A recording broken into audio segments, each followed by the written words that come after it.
আর একটা দলিল, সবচেয়ে কাছের দলিল আপনাকে দিয়ে দিই।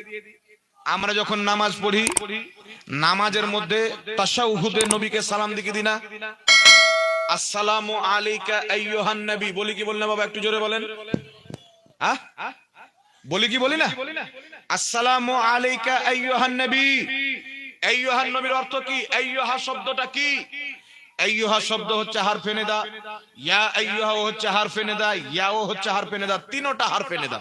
তো ইয়া নবী বলা যদি ভুল হয়, নামাজের মধ্যে আইয়ুহান নবী বলাটাও ভুল হবে, ইয়া আইয়ুহান নবী বলাও ভুল হবে, কারণ তিনটা শব্দ হচ্ছে হারফে নিদা।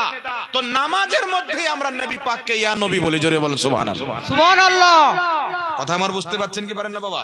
এই জন্য মুহাদ্দিসিনে কেরাম, ফুকাহায়ে কেরাম রাসূল পাক সাল্লাল্লাহু আলাইহি সাল্লামকে দাঁড়িয়ে সালাম দেওয়া মুস্তাহাব এবং মুস্তাহাসান দুটোই কওল আছে। একটু চিৎকার করে বলতে হবে সুবহানাল্লাহ। সুবহানাল্লাহ।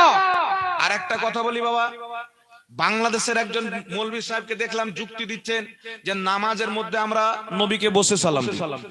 সবাই জানেন ঈমানের পর সর্বোচ্চ ইবাদত হচ্ছে নামাজ। নামাজ যখন আমরা পড়ি, কিরাত করলাম দাঁড়িয়ে, তাসবিহ পাঠ করছি তো দাঁড়িয়ে, দাঁড়ানোর অবস্থায়, রুকুর অবস্থাতে, সাজদার অবস্থাতে, কিন্তু সালাম যখন দিচ্ছি তখন বসে, তাশাহুদ যখন পড়ছি বসে।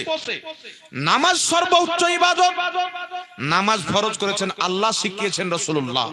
তো আমরা নামাজের মধ্যে যে বসে সালাম দিই, নবী শিখিয়েছেন নবীকে বসে সালাম দেওয়াতে, আর আপনি দাঁড়িয়ে সালাম দিচ্ছেন, তো বিদআত হবে না? আচ্ছা বলেন তো বাবা, যেই মৌলভী এই কথা বলছেন, ওই মৌলভী সাহেবের বাপ দাদার মধ্যে কেউ তো মারা গেছেন। আরে দাদা না বললে দাদার বাপ তো মারা গেছে। তাহলে ওর জানাজার নামাজ পড়েছিল তো নবী পাকের প্রতি দুরুদ সালাম দাঁড়িয়ে পড়েছিল না বসে? জোরে বলেন। জানাজার নামাজে দুরুদ আছে না নাই? সালাম আছে না নাই?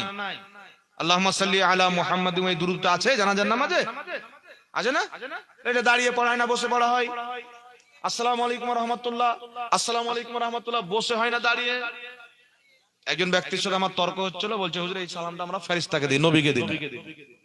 তা বললাম ফেরেশতাকে যদি দাঁড়িয়ে সালাম দেওয়া জায়েজ হয় তো নবীকে কেন নাজেজ হবে? নবীকে দাঁড়িয়ে সালাম দেওয়া যদি বিদআত হয়ে যায়, তাহলে ফেরেশতাকে দাঁড়িয়ে সালাম দেওয়া ডবল বিদআত হবে, কারণ নবীর চাইতে ফজিলতে ফেরেশতারা কম।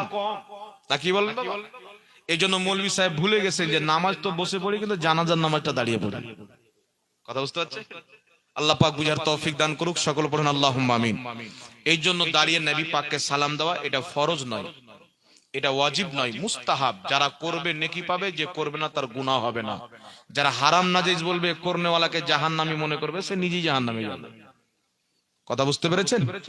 আর একটা কথা আপনার সামনে, নবী কায়নাত সাল্লাল্লাহু আলাইহি সাল্লামের মিলাদ পালন করা, কিয়ামত হলো, মিলাদটা বাকি থাকলো। 12ই রবিউল আউয়ালে নবী দিবস পালন করা যাবে কি যাবে না? মিলাদুন নবী। আচ্ছা বলেন তো বাবা, নবী পাকের মিলাদ পালন করা যাবে কি যাবে না? আপনারা পালন করেন? একটু জোরে বলেন না, পালন করেন আপনারা? আমি আপনাকে রেফারেন্স দিব, যেগুলো কিতাবের, একটাও আমার বাড়ির কিতাবের নয়। আপনারা সকলে জানেন, নামটা এক্ষুনি শুনলেন, ইমাম ইবনে হাজার আসকালানী রাহমাতুল্লাহ আলাইহি, যিনি হচ্ছেন একজন বিখ্যাত মুহাদ্দিস, লাখ লাখ হাদিসের হাফিজ, জিনার লেখা কিতাব না পড়লে কোনটা সহিহ কোনটা জয়ীফ কেউ বুঝতে পারবে না। অসংখ্য কিতাব লিখেছেন, বুখারী শরীফের শারহ ফাতহুল বারী লিখেছেন, তাহজিবুত তাহজিব লিখেছেন, আসমাউ রিজালের কিতাব লিখেছেন, জারহ ও তাদিলের কিতাব লিখেছেন। অসংখ্য কিতাব লিখে নবী পাকের উম্মতকে উপহার দিয়ে গেছেন। তিনি মিলাদুন নবীর সম্পর্কে কি বক্তব্য দিয়েছেন, তিনার বক্তব্য শোনাচ্ছি। কিতাবটির নাম হচ্ছে আল হাবিলিল ফাতাওয়া, লেখকের নাম হচ্ছে ইমাম জালালউদ্দিন সিউতি। এই কিতাবের মধ্যে উনি ইনার বক্তব্য উল্লেখ করেছেন। মক্কার ইমাম, কেউ যদি চায় নবী এই দিন জন্মগ্রহণ করেছেন, আমি রোজা রাখবো, এটাও সওয়াবের কাজ। কেউ যদি চায় খাওয়া দাওয়ার ব্যবস্থা করে, আনন্দ প্রকাশ্য করে, মাহফিল করে, জিক্র আজকার করে, দান সাদকা করে, কুরআন হাদিসের বক্তব্য দিয়ে এবং শুনে নবীর মিলাদ পালন করব, এটাকেও মুহাদ্দিসিনে কেরাম জায়েজ বলেছেন। আর মুহাদ্দিসদের ফতোয়া মানতে হবে, বর্তমান জামানার ইয়াতিমুল ইলমদের ফতোয়া মানা যাবে না। কথা বুঝতে পারছেন? আর একটা কথা আপনাকে বলে দিই, লামাযহাবী ভাইদের মাথার তাজ, দেওবন্দি ভাইদের মাথার তাজ, সুন্নিদেরও মাথার তাজ শাহ ওয়ালিউল্লাহ মুহাদ্দিস দেহলভী রাহমাতুল্লাহ আলাইহি। সবাই তিনাকে মানেন। তিনি নিজের কিতাব ফাইজুল হারমাইনের মধ্যে লিখতেছেন, আমি যখন মক্কা হজ করতে গেলাম তো বলছেন মক্কাতে হজ করে আসলাম, তারপরে তিনি বলছেন আমি রবিউল আউয়াল মাসে উমরা করতে গিয়েছি, দেখছি 12ই রবিউল আউয়ালে গোটা আরববাসী নবী মুস্তাফার মিলাদ পালন করতে ব্যস্ত আছে। জোরে বলেন সুবহানাল্লাহ। আরবের মাটিতে 700-800 বছর পর্যন্ত নবীর মিলাদ পালন হয়েছে, বন্ধ করার বয়স মাত্র আপনার 75-77 বছর হলো। এখন যারা বলতে চায় আরবে হয় না, তো যখন আরবে শত শত বছর হয়েছে, 1000 বছর আরবে মিলাদুন নবী পালন হয়েছে, তখন কি আরবে ইসলাম ছিল না? ইসলাম তখনও ছিল, ইসলাম এখনো আছে। তবে আমার আপনার নবী বলেছেন মিশকাত শরীফ কিতাবুল ফিতানের মধ্যে হাদিস, কিয়ামতের পূর্বে মক্কা মদিনাতে কিছু মুনাফিক দখল করে থাকবে, কিয়ামতের পূর্বে ওখানে জালজালা হবে, তারা ভয়ে পালিয়ে যাবে, হক্কানি মুসলমানদের আবার কবজা হবে। যেই দিন হক্কানি মুসলমান কবজা হবে, আবার মক্কা মদিনাতে মিলাদুন নবী পালন হবে। সুবহানাল্লাহ। শাহ ওয়ালিউল্লাহ মুহাদ্দিস দেহলভী লিখছেন যে আমরা প্রত্যেক বছর, উনার বাপের নাম হচ্ছে শাহ আব্দুর রহিম মুহাদ্দিস দেহলভী, বলছেন আমার বাবা প্রত্যেক বছর নবী পাকের জন্মদিন 12ই রবিউল আউয়ালে মিলাদ পালন করতেন। ছোট মোটো মুহাদ্দিস নয়, লাখ লাখ হাদিসের হাফিজ। তিনি বলছেন একবার 12ই রবিউল আউয়ালে স্মরণে নাই যে আজকে নবীর জন্মের দিন, তো শাহ ওয়ালিউল্লাহ মুহাদ্দিস দেহলভী বলছেন হঠাৎ করে মনে আসলো যে আজকে নবীর জন্মদিন, বাড়িতে কিছু নাই। তিনি বলছেন যে আমাদের বাড়িতে বুট ভিজা ছিল, চানা সন্ধ্যায় ভিজাই সকালে খাই। কি বলেন আপনারা? ছোলা ভিজা ছিল।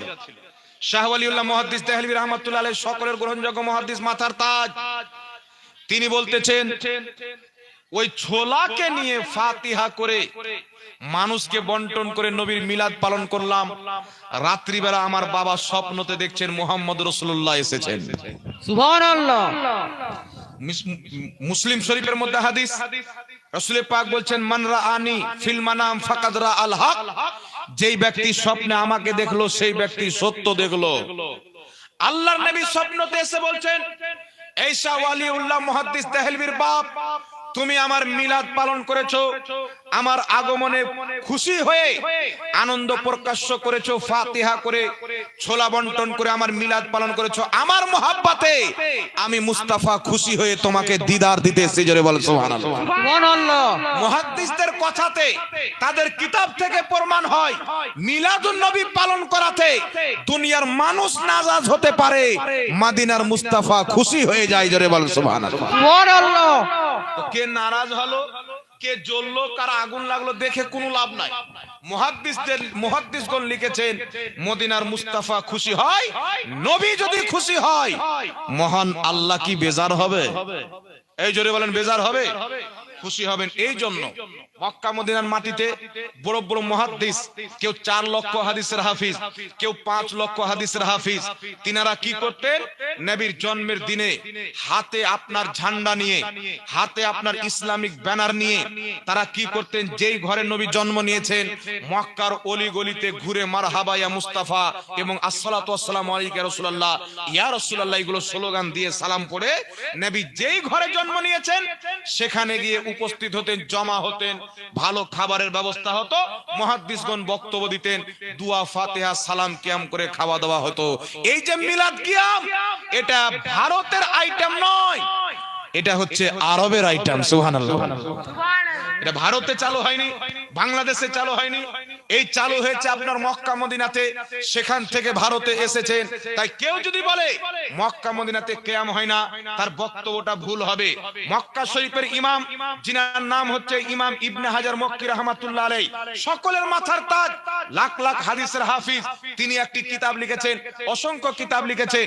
তার মধ্যে একটি কিতাব, কিতাবটির নাম হচ্ছে ফাতাওয়া হাদিসিয়া। এই কিতাবের মধ্যে লিখতেছেন যে মক্কা মদিনাতে নবী পাক সাহিবে লাউলাক সাল্লাল্লাহু আলাইহি ওয়াসাল্লামের মিলাদ পালন করা হয়। আর যারা নবী মুস্তাফার জন্মদিনকে কেন্দ্র করে খাওয়া দাওয়ার ব্যবস্থা করবে, জিকির আজকারের ব্যবস্থা করবে, কোরআন তেলাওয়াতের ব্যবস্থা করবে, আল্লাহ তাবারাক ওয়া তাআলা তাদেরকে অবশ্যই সওয়াব দান করবে। আর যারা এই কাজের মাধ্যমে নবীর মিলাদ পালন করে পুরো বছর আল্লাহ পাকের রহমত এবং বরকত লাভ করে। জোরে বলেন সুবহানাল্লাহ। সুবহানাল্লাহ। আচ্ছা বলেন তো বাবা, মুহাদ্দিসদের ফতোয়া মানবেন না আজকের মৌলবীদের মানবেন? যেই মৌলবীরা বিদআত হওয়ার নাজায়েজ হওয়ার ফতোয়া দেয়, এই মৌলবীরা যেইগুলো মুহাদ্দিসের নাম নিলাম, এদের কিতাব যদি না পড়ে তো মৌলবী হতে পারবে না। যাদের কিতাব পড়ে মৌলবী হয়ে মিলাদকে বিদআত বলে, সেইগুলো ইমাম মিলাদুন নবী পালন করেছেন এবং জায়েজ বলেছেন। সুবহানাল্লাহ। সুবহানাল্লাহ। আর একজন বিশ্ববিখ্যাত ইমাম, যিনাকে ইমামুল হারমাইন বলা হয়, মক্কা মদিনার ইমাম, ইমামুল্লাহ আলী কারি রাহমাতুল্লাহ আলাইহি, একটি মিলাদুন নবীর উপরে এইরকম মোটা কিতাব লিখেছেন। কিতাবটির নাম হচ্ছে কি? মাওরিদুর রাবি ফি মাওলিদিন নববী। এই কিতাবের মধ্যে স্পষ্ট বলেছেন মিলাদুন নবী পালন করা জায়েজ। জোরে বলেন সুবহানাল্লাহ। সুবহানাল্লাহ। কেউ নবী পাকের জন্মের দিনে মিছিল বের করে, মিছিল বের হয় কি হয় না বাবা? আমি এই বছর কালিয়াচকে ছিলাম, কালিয়াচকে দেখছি যারা বেরেলি মাসলাকের মাননেওয়ালা, সিলসিলার মাননেওয়ালা, তারাও মিছিল বের করেছে। যারা ফুরফুরা সিলসিলার মাননেওয়ালা, তারাও মিছিল বের করেছে। ওদের মিছিল দেখে ইমানটা তাজা হয়ে গেল। সবার মাথায় টুপি, পাঞ্জাবি পায়জামা পরে আছেন, আর সবাই মিছিল বের করেছে। এই মিছিল কেন বের করা হয় জানেন বাবা? মিছিল নবীর জন্মদিন পালন করা, মানে নবী যে একটা আল্লাহর নিয়ামত, এটা পেয়েছি বলে আল্লাহর শুকরিয়া আদায় করা। তো মিছিলের মাধ্যমেও আনন্দ প্রকাশ করা যায়। ইমাম সৈয়দ ইমাম আলভিরা মক্কি রাহমাতুল্লাহ আলাইহি, যিনার মক্কাতে বাড়ি, একটি কিতাব লিখেছেন মিলাদুন নবী। সেই কিতাবের মধ্যে তিনি কি লিখছেন? তিনি সেই কিতাবের মধ্যে লিখতেছেন, কুল বিফাদলিল্লাহি ওয়া বিরাহমাতিহি ফাবিযালিকা ফালিয়াফরাহু। আল্লাহ বলছেন, মেহবুব তুমি বলো, যদি আল্লাহর নিয়ামত পাওয়া যায়, আল্লাহর রহমত পাওয়া যায়, ফজল পাওয়া যায়, তাহলে তোমরা আনন্দ প্রকাশ করো, আনন্দ। তো ইমাম মুহাম্মদ সৈয়দ আলভী রাহমাতুল্লাহ আলাইহি লিখতেছেন যে নবীকে পেয়ে আনন্দ প্রকাশ করা এটা মুসলমানদের কর্তব্য। আর যেই মুসলমান আনন্দ প্রকাশ করবে তার এই আয়াতের উপরই আমল হবে। এটা ইমামের বক্তব্য, আমি শোনাচ্ছি, আমি এটা নিজের পক্ষ থেকে বলি না। তো সাহাবায়ে কেরাম মিছিল বের করে আনন্দ প্রকাশ করেছেন, আম্বিয়ায়ে কেরাম মিছিল বের করে আনন্দ প্রকাশ করেছেন। সর্বপ্রথম দলিল আপনাকে দিয়ে দিই সাহাবায়ে কেরাম থেকে। কিছু লোক বলতে চাই নবী মক্কাতে জন্ম নিয়েছিলেন তো মিছিল বের হয়েছিল, মিলাদুন নবী পালন হয়েছিল, কিয়াম হয়েছিল। তো বাবা মক্কাতে নবী জন্ম নেই, তখন আবু জেহেল ছিল, উতবা সাইবা ছিল। কিন্তু নবী যখন মক্কা থেকে মদিনা যায় তখন সব সাহাবা মিছিল বের করেছিলেন, কারণ তখন মক্কাতে বড় বড়, মদিনাতে বড় বড় সাহাবা ছিল।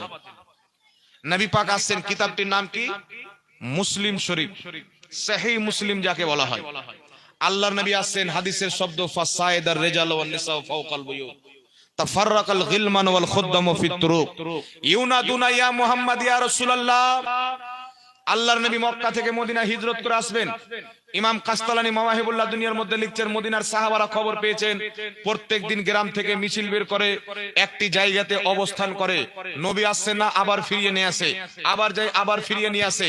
আর মুসলিম শরীফের হাদিস, নবী পাক এসেছেন, সাহাবায়ে কেরামদের মহিলারা ছাদের উপরে বাড়ির দরওয়াজাতে দাঁড়িয়ে গেছেন, আর বাচ্চা বাচ্চা গোলাম পর্যন্ত, যুবকরা পর্যন্ত সবাই মিছিল বের করেছেন।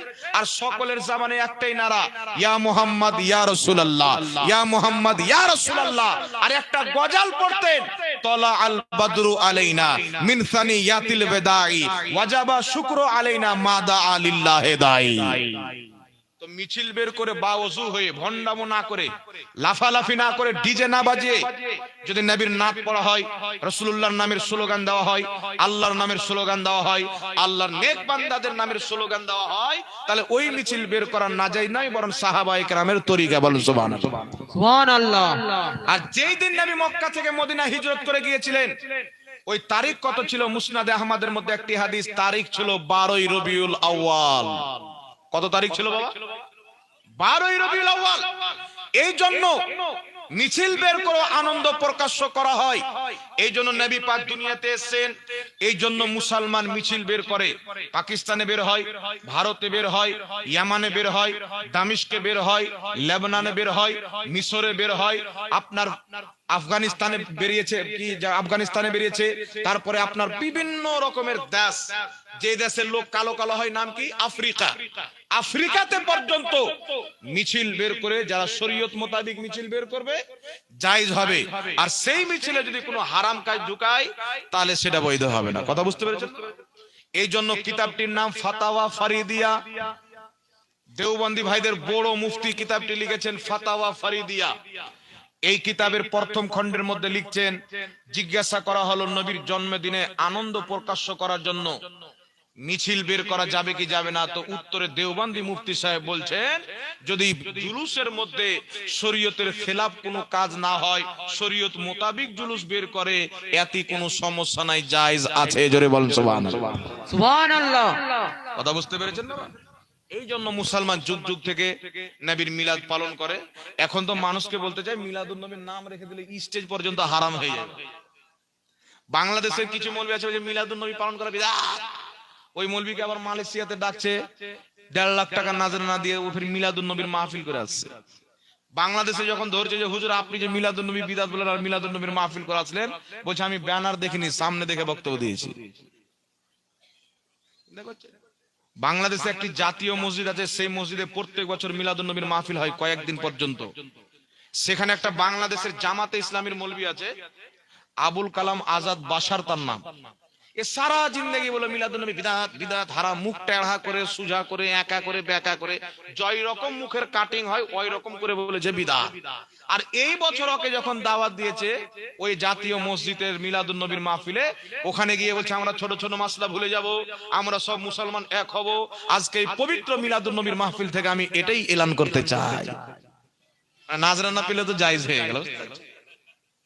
এই জন্য বাবা বলতে চাই, নবী পাকের সালাম, নবী পাকের মিলাদ, নবী পাকের কিয়াম, এতে কোনো খারাপ কাজ নাই। কাউকে গালি দেওয়া হয় না, কাউকে ঘৃণা করা হয় না, নবীর সম্মানে দাঁড়ায়। বুখারীর প্রথম হাদিস, ইন্নামাল আমালু বিন্নিয়াত, প্রত্যেক আমলের ফল হচ্ছে তার নিয়তের উপরে। মুসলমান এটাই মনে করে দাঁড়ায়, আল্লাহ আমি তোমার নবীকে ভালোবাসি, না দেখে দাঁড়িয়ে সালাম পড়ে নবীর মোহাব্বত ইজহার করছি, প্রকাশ্য করছি। জোরে বলেন সুবহানাল্লাহ। সুবহানাল্লাহ।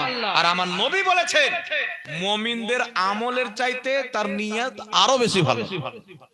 মুমিনের আমলের চাইতে তার নিয়ত আরো বেশি ভালো। এই জন্য যখন কোন নেক বান্দা নেকির কাজ করার নিয়ত করেন, আল্লাহ সঙ্গে সঙ্গে একটি নেকি লিখে দেওয়ার হুকুম করেন। কাজটা যখন করে না, ফেরেশতা মিটাতে যায়, আল্লাহ বলেন দাঁড়াও, আমার বান্দা নিয়ত করেছে, নিয়ত করার কারণে আমি একটা নেকি দিয়ে দিলাম, মিটাইও না। সুবহানাল্লাহ। সুবহানাল্লাহ। আর যখন বান্দা খারাপ কাজ করে, যখন বান্দা হারাম কাজ করে, তো হারাম কাজ করার যখন নিয়ত করে, ফেরেশতা গুনাহ লিখতে যাবেন, আল্লাহ নিষেধ করে দেয়, যতক্ষণ পর্যন্ত করবে না ততক্ষণ পর্যন্ত মিটা গুনাহটা লিখা যাবে না, কিন্তু নেকি লিখে দেওয়া হয়। আল্লাহ কত বড় রহমান। একটু জোরে বলুন তো বাবা সুবহানাল্লাহ। সুবহানাল্লাহ। আর একটু জোরে বলতে হবে সুবহানাল্লাহ। সুবহানাল্লাহ। একবার দুরূদ শরীফ পড়েন, আল্লাহুম্মা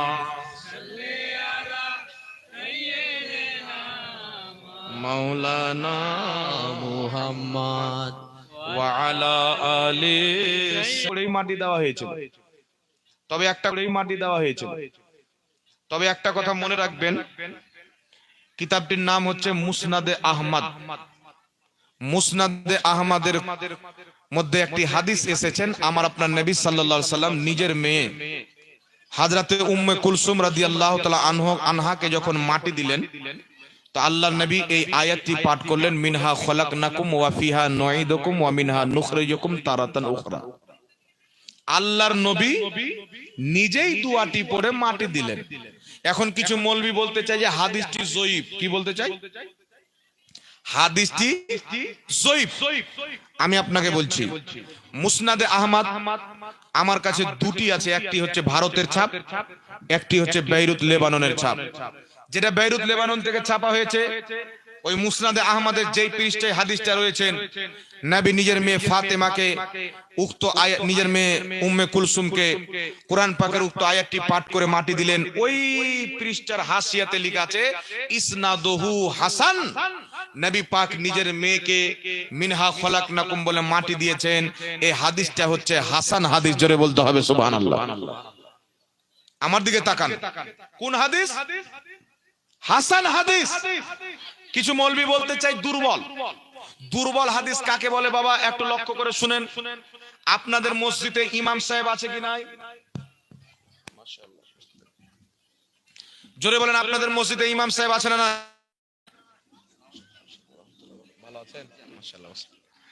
এই জন্য আপনাদের মসজিদে ইমাম সাহেব আছে। আপনাদের ইমাম সাহেবের একটা বাড়ি আছে, বাড়িতে কিন্তু বাবা টালি আছে, তো বৃষ্টি হচ্ছে, টালিতে আপনার সিল পড়ে পড়ে টালিগুলো ফুটো হয়ে গেছে ভেঙে ভেঙে, তো বৃষ্টি হচ্ছে, তো ইমাম সাহেব নিজের স্ত্রীকে ছেলেকে নিয়ে আছেন আর টুকটুক করে বৃষ্টি পড়ছে আর হালকা হালকা করে ভিজছেন। তো সামনে দিয়ে একটা লোক যাচ্ছে, ওই লোকটা কিন্তু ইমাম সাহেবের বাড়ির সামনে দাঁড়িয়ে গেছে, আর দাঁড়ানোর পরে বলছে যে এই ইমাম সাহেবকে দেখো, ইমাম সাহেবের ভাঙা বাড়ি, ইমাম সাহেবের ফাটা বাড়ি, মানে ও মজা নিচ্ছে। ইমাম সাহেবের বাড়ি তো মাথার উপরে কিছু নাই, তো যারা বলতে চায় মিনহা খলাকনাকুম বলে মাটি দেওয়ার হাদিসটি দুর্বল, তো দুর্বল হলো তো হাদিসটি দুর্বল, তো দুর্বল হলো তো আমাদের করার পক্ষে একটা হাদিস আছে, কিছু নাই, তুমি তো ন্যাংটা দাঁড়িয়ে আছো। কথা বুঝতে করা যাবে না, তোমার কাছে তো কিছু নাই। তবে মুসনাদ আহমদের হাসিয়াতে উক্ত হাদিসটিকে হাসান বলা হয়েছে। এই জন্য বিরাদর ইসলাম একটু লক্ষ্য করে শুনবেন, ইমাম নববী রাহমাতুল্লাহ আলাইহি আল আসকার কিতাবের মধ্যে লিখতেছেন, দুর্বল হাদিসে আমল করা মুস্তাহাব। লা মাযহাবী আহলে হাদিসদের গুরু নিজের কিতাব ফাতাওয়া নাজিরিয়ার মধ্যে লিখতেছেন, বৈধ হওয়ার জন্য, মুস্তাহাব হওয়ার জন্য দুর্বল হাদিস, জয়ীফ হাদিস যথেষ্ট। ইমাম ইবনে হাজার আসকালানী বলছেন, দুর্বল হাদিস ফাজাইলে আমলে গ্রহণযোগ্য। ইমাম মুল্লা আলী কারি নিজের কিতাব মিশকাতের সারা মিরকাতের মধ্যে লিখছেন, দুর্বল হাদিস ফাজাইলে আমলে গ্রহণযোগ্য। বিশ্ববিখ্যাত ইমাম ইবনে হুমাম ফাতহুল কাদিরের মধ্যে লিখতেছেন, দুর্বল হাদিস ফাজাইলে আমলে গ্রহণযোগ্য। একাধিক ইমাম নববী রাহমাতুল্লাহ আলাইহি আল আসকারের মধ্যে লিখছেন, সমস্ত মুহাদ্দিসিন একমত, জয়ীফ হাদিস আমলের ক্ষেত্রে গ্রহণযোগ্য। জোরে বলতে হবে সুবহানাল্লাহ, সুবহানাল্লাহ। অর্থাৎ দুর্বল হাদিস সেই হাদিস যদি জাল না হয়, জয়ীফ সনদের হয়, মুস্তাহাব হওয়ার জন্য, মুস্তাহাসান হওয়ার জন্য, জায়েজ হওয়ার জন্য উক্ত হাদিসটা যথেষ্ট। এই জন্য ইমাম নববী আল আসকার কিতাবের মধ্যে লিখতেছেন, মৃত্যু ব্যক্তিকে যখন মাটি দিবে, প্রথম লোক উঠিয়ে বলবে মিনহা খলাকনাকুম, তারপরে বলবে ওয়া ফিহা নুঈদুকুম, তারপরে বলবে ওয়া মিনহা নুখরিজুকুম তারাতান উখরা। এইভাবে মাটি দেওয়া মুস্তাহাব, নেকির কাজ, সওয়াবের কাজ। বলেন সুবহানাল্লাহ, সুবহানাল্লাহ। ইমাম মুল্লা আলী কারি রাহমাতুল্লাহ আলাইহি মিরকাতের মধ্যে লিখতেছেন, উক্ত আয়াতটি পাঠ করে মাটি দেওয়া হচ্ছে মুস্তাহাব। সমস্ত লামাযহাবী যারা বলতে চায় এই আয়াত পড়ে মাটি দেওয়া যাবে না, তাদের সবচাইতে বড় মৌলভী মুফতি আজমে সৌদি আরব ইবনে বাজ তার ফতোয়ার কিতাব মাজমুআ ফাতাওয়ার মধ্যে লিখতেছেন, তাকে প্রশ্ন করা হলো, মিনহা খলাকনাকুম ইলা আখিরিল আয়াত, উক্ত আয়াতটি পাঠ করা ইনদা দাফন, দাফন করার সময়, মাটি দেওয়ার সময় উক্ত আয়াতটি পাঠ করা কি? তো তিনি বলছেন, জবাব হাজা সুন্নাতুন, উক্ত আয়াতটি পাঠ করে মাটি দেওয়া সুন্নাত। জোরে বলেন সুবহানাল্লাহ, সুবহানাল্লাহ। লাস্ট কথা বলে দিই, যেই মৌলভী বলছে যে মাটি দেওয়া আয়াত পড়ে বিদআত, ওদের সবচাইতে বড় মৌলভী বলছে সুন্নাত। ইমাম নববী বলছেন মুস্তাহাব, ইমাম মুল্লা আলী কারি বলছেন মুস্তাহাব। তো আমরা মুহাদ্দিসদের কথা মানবো না আজকে ফিতনা সৃষ্টি করে এই মৌলবীর কথা মানবো? জোরে বলেন, এই জোরে বলেন, এদের মানা যাবে? তার জন্য মাটি দিতে যাবেন, অবশ্যই উক্ত আয়াতটি পড়েই আপনারা মাটি দিবেন। কথা বুঝতে পেরেছেন? এই ফয়সালা আগে হয়ে গেছে। এখন যারা ফিতনা সৃষ্টি করে, আল্লাহ তাদেরকে হেদায়েত দান করুক, আর তাদের থেকে মুসলমানদের ঈমান ও আমলের হিফাজত করুক। সকল বলেন আল্লাহুম্মা আমিন। আমি নিজের বক্তব্য ইতি করলাম, বক্তা সাহেব চলে এসেছেন। ওয়ামা আলাইনা ইল্লাল বালাগ। আসসালামু আলাইকুম ওয়া রাহমাতুল্লাহি ওয়া বারাকাতুহু।